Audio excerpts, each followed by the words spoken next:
बहुत सालों पहले किसी एक राज्य में एक राजा राज करता था। इस राजा को घोड़े पालने का बहुत शौक था।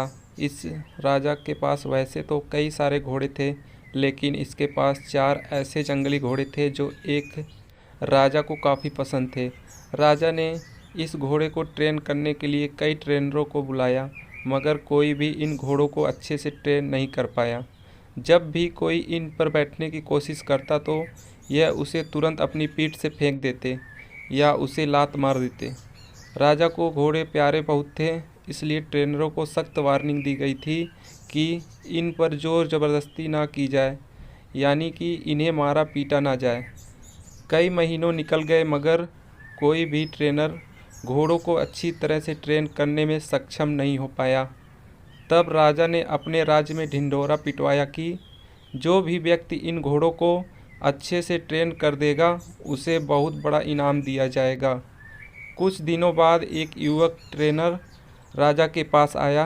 राजा ने अपनी शर्त की घोड़ों की ट्रेनिंग बिना मार पिटाई होनी ऐसा उस युवा को बताई। युवा ने राजा की शर्त मान ली और अपनी तरफ से भी राजा के सामने 2 शर्तें रख दी। युवा ट्रेनर बोला, मैं अपनी हर शर्त मानने के लिए तैयार हूँ, मगर मेरी भी 2 शर्तें हैं। जो आप मानो तभी मैं आपके घोड़ों को ट्रेन कर पाऊँगा।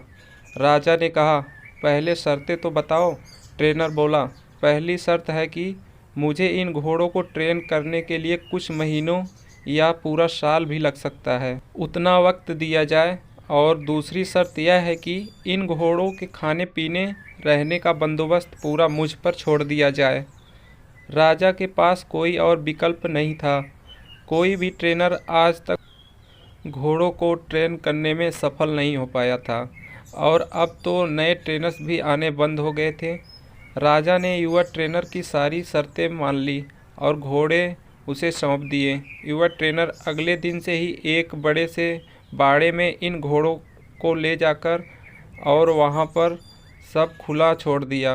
ट्रेनर बाड़े के किनारे किनारे पर दौड़ लगा कर फिर दौड़ते दौड़ते थकने के बाद यह युवा ट्रेनर वहीं बाड़े में लेट गया। वहां से उठने के बाद उसने खुद ही घोड़ों को चारा खिलाया और पानी पिलाया। इन सब प्रक्रिया के दौरान उसने घोड़ों को नहीं बांधा था। अगले दिन भी ट्रेनर ने वही सारा काम दोहराया जो उसने पहले दिन किया था। यह काम उसका नित्य क्रम बन गया। वह घोड़ों को बाड़े में खुला छोड़ देता, उन्हें घास चारा खिलाता और बाड़े के किनारे किनारे दौड़ता रहता। धीरे धीरे चारों घोड़े भी उस ट्रेनर के पीछे पीछे दौड़ना शुरू कर दिए। घोड़ों को लगने लगा कि ट्रेनर उनका दोस्त है और उनसे प्यार करता है। सारे घोड़े ट्रेनर के साथ बहुत ही सहज महसूस करने लगे। कुछ महीने बीतने के बाद एक दिन राजा अपने घोड़ों की खबर लेने के लिए और यह देखने के लिए कि ट्रेनिंग कैसी चल रही है, बाड़े में आया। राजा ने यह देखकर खुश हो गया कि सारे घोड़े ट्रेनर के पीछे पीछे दौड़ रहे थे। राजा को अब यकीन हो गया कि यह ट्रेनर ही उसके घोड़ों को ट्रेन कर सकता है। राजा खुशी खुशी वहां से चला गया। देखते ही देखते 1 साल बीत गया। तब जाकर युवा ट्रेनर ने राजा को संदेशा भिजवाया कि घोड़े पूरी तरह ट्रेंड हो चुके हैं, सो राजा एक बार आकर देख लें। राजा की हाजिरी में युवा ट्रेनर ने एक के बाद एक सभी घोड़ों की सवारी की और उन्हें मनचाही जगह पर ले जा कर दिखाया। राजा यह देखकर बहुत खुश हो गया। राजा ने युवा ट्रेनर से पूछा कि मुझे तुम बताओ कि तुमने यह कैसा किया। युवा ट्रेनर राजा को सारी बात समझाते हुए कहा, मैंने सबसे पहले इन घोड़ों को अपनापन महसूस कराया। इनके साथ रहकर मैंने इनको आज़ाद करके यह जताया कि मैं इनका दोस्त हूँ और मैं इनसे प्यार करता हूँ। फिर मैंने इनको खाना और पानी देकर उनके और करीब जाने की कोशिश की और इनके साथ खेल कर इन्हें सिखाने की कोशिश की। इस तरह धीरे धीरे यह मुझे अपना करीब आने देने लगे, अपनी पीठ पर बैठने देते और फिर एक दिन ऐसा भी आया जब मुझे यह पीठ पर बिठाकर दौड़ने लगे।